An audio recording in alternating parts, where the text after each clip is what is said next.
All right, so today what we're going to do is a specific video on how to change the clock spring in a 2005 Mustang. It should be the same 2005 and up, but the difference might be in the clock spring itself. But the 2005 to 2009 clock spring looks just like this. This is a replacement item. Everybody says it's a dealer only.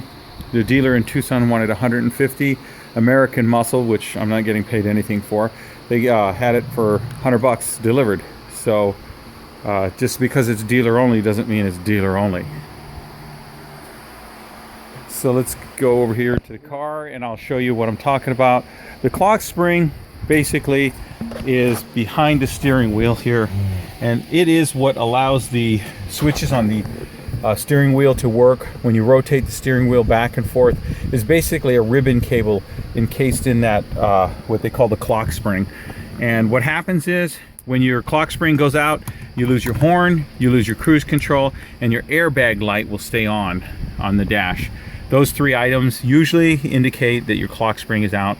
It's very unlikely that your fuses are messed up and causing that. So we're going to start by removing the steering wheel. There is a button on each side, one at 9 o'clock, one at 3 o'clock.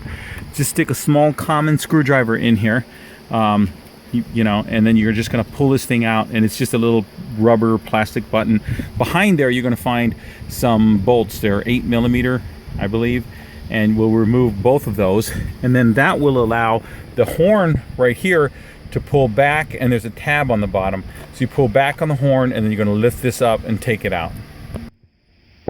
Okay, so here's the plastic button. We're just going to stick this in here like this and pull it out. There it is. And you can see behind there the bolt, and it is 8mm. A bit tight. There we go. The other thing you might need is, once you get it loose, you might need a magnet to pull it out, because they don't always come out very easily. It's in there. I'll come back with a magnet. We're going to do the same thing on the other side at the 3 o'clock button. So we will remove that. Put the nut driver in there, and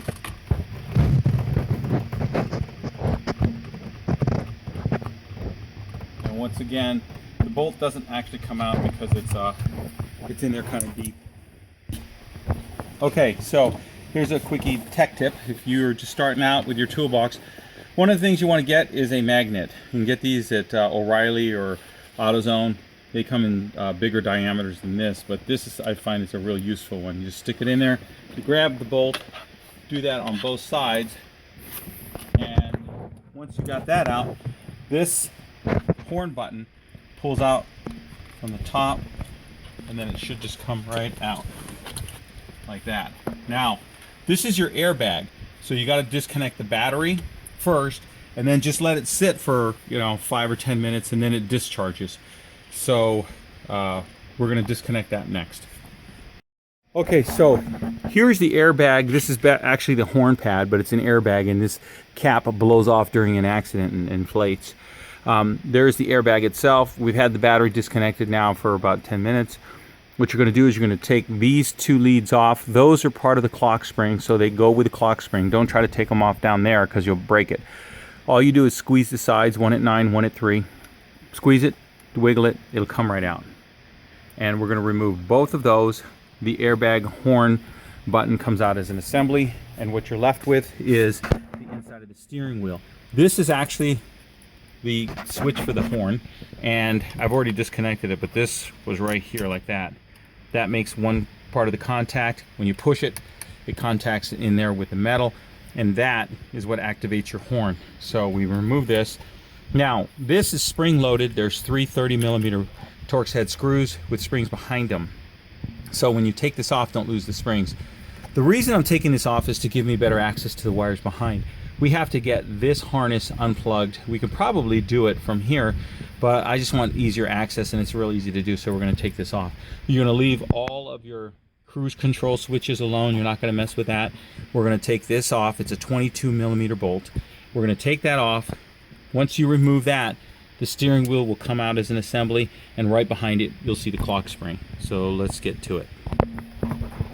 Okay, so we're going to remove those three 30mm Torx head screws.